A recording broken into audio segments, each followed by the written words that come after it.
বাচ্চা খোৱা হ'ল। এইটো হ'ল শিলিগুৰিৰ ইস্কন মন্দিৰ। যিহেতু আমাৰ হাতত টাইম আছিল সেইকাৰণে আমি তাত গ'লোঁ।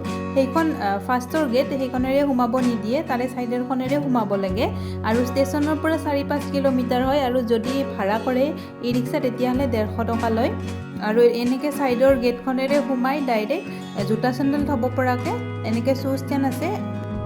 এটা বেগত 10 টকা, 10 টকাত 4-5 যোৰ যিমানযোৰ চেণ্ডেল পাৰে থ'ব পাৰে আৰু আমাৰ বেগ আছিল, বেগো থৈছিলোঁ 10 টকা এটাত। আৰু ইয়াতে দিয়া ফোন নাম্বাৰটোত যদি প্ৰসাদ বিচাৰে তেতিয়াহ'লে আপোনালোকে ল'ব পাৰে। তাৰে পিছত এয়া দেখিছে নহয় গোটেই টাইলছ লগা, এইটো এটা পুখুৰী। ইয়াতে 2-3 কেজিমানৰ মাছ আছে, বিস্কুট বা এনেকৈ আখৈ দিলে খাব আহে। কাছও আছে। ইয়াতে বহুত মন্দিৰ আছে। এইটো জগন্নাথ মন্দিৰ আছে, তাৰে ওচৰতে বিষ্ণু মন্দিৰ আছে, তাৰপিছত ঠাণ্ডা পানীৰ ব্যৱস্থা আছে। গেংটকৰ চাইট চিনত এনে 7টা আৰু 10টা পইণ্ট থাকে।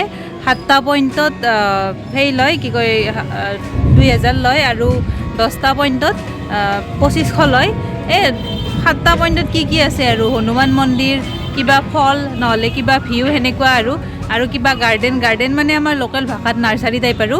সেইকাৰণে আমি চাইট চিন নাচালোঁ, ৰোমটক মনেষ্ট্ৰিটো চালোঁ। যিহেতু মনেষ্ট্ৰি চাই পোৱা নাছিলোঁ, সেই তাৰ পৰা আমি বাহিৰে ইস্কন টেম্পল আহি গ'লোঁ শিলিগুৰিৰ। এইটো ইস্কন টেম্পল, ইমান ধুনীয়া ডাঙৰ। ইস্কনে আমাৰ হিন্দু ধৰ্মটোক গোটেই দুনিয়াত প্ৰচাৰ কৰাত বহুত মানে ভূমিকা আছে আৰু সেইকাৰণে ভাবিলোঁ এবাৰ চাই আহোঁ কেনেকুৱা কি, যিহেতু আগতে যাই পোৱা নাই। এয়া আমি এতিয়া ইস্কন টেম্পলত আছোঁ আৰু গাৰ্ডেন ইমান ধুনীয়া। গাৰ্ডেনৰ চাৰিওফালে ঘূৰি আমি কীৰ্তন চালোঁ, 2-3 ঘণ্টামান বহিলোঁ তাত। মেইন গেটৰ সন্মুখতে এয়া কিতাপৰ ষ্টল আছে, তাতে মানে গোটেই লেংগুৱেজতে পাব, অসমীয়াত নাই বাৰু, বেংগলী, হিন্দী, ইংলিছ চব।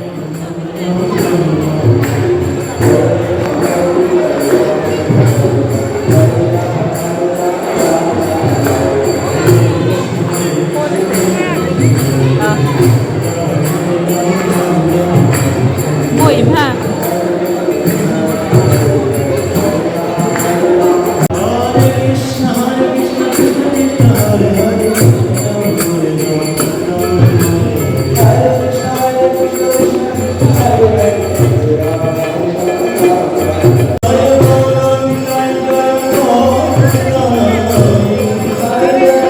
তেনেকৈ কৃষ্ণৰ অৱতাৰবোৰ অঁকা আছিল বৰ ধুনীয়াকৈ।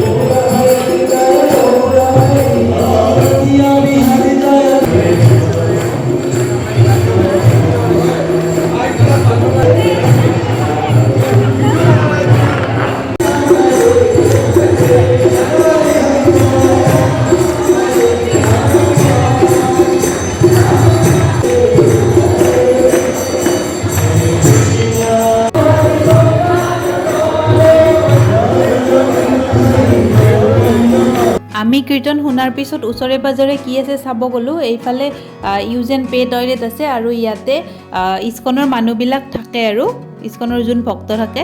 তাৰে পিছত এনেকৈ চিধাই যাব লাগে। কেম্পাছটো বহুত ডাঙৰ হয় দেখিব। এনেকৈ চিধাই যোৱাৰ পিছত আমি পাওঁ গৌশালা। ইয়াত 12টা-15টামান গৰু আছে। আমি গম নাপাওঁ যে খাব দিব পাৰি। তাৰপিছত মাৰ চুগাৰ ফ্ৰী বিস্কুট আছিল, সেয়ে দিলোঁ। দোকান অলপ দূৰত আছিল, ইমানো দূৰত নাছিল বাৰু, হ'লেও আমাৰ দেৰি হৈছে সেইকাৰণে।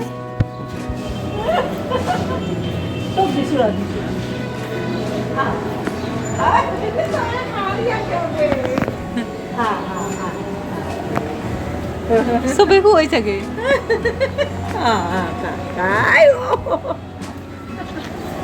এই মোবাইলটো লৈছোঁ মা।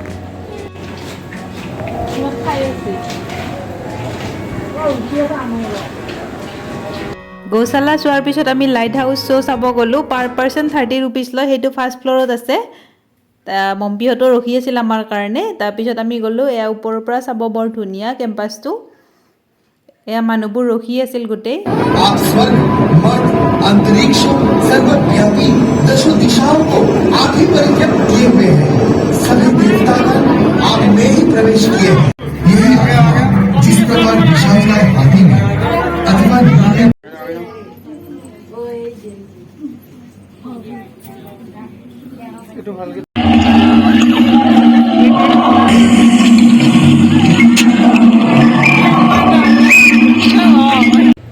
চাই বাচ্চাবিলাকে কান্দি দিছে পুৰা। ৰীলৰ ভূত। ওপৰত তলত এয়া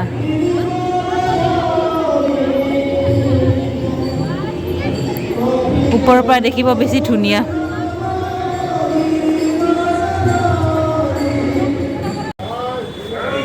খোৱা হোটেলো আছে ভিতৰত। এই হাৰ্বেল টি বোলে কিবা ভাল লগা নাই খাই।